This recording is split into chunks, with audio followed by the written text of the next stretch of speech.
using my dresser. I've had it for quite a few years now, and it's just a bit old. Don't love the style anymore, and I felt like painting this was a good option. We're going to switch out some hardware, so come along and let's see how this works.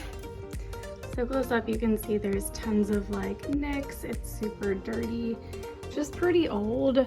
Like there's even like a chip down there.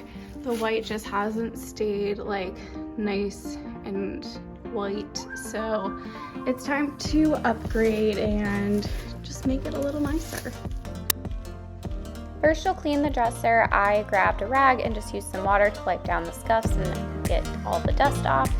And then you'll grab a tack cloth. It is super sticky. I actually recommend using gloves. I did not and regretted it, but this cloth will remove the extra dust, fibers, any hairs, or anything that's left on after the rag. It's also great for using after sanding to get any of those fine pieces off. Next, you'll take all of the drawers out and the hardware off so you can get prepped for paint.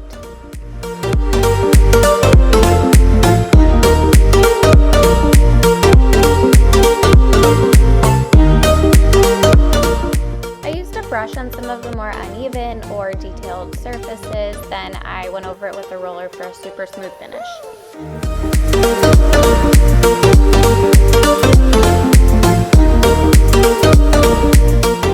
I ended up doing 2 full coats, letting them dry in between, and then even touched up with a third before adding hardware.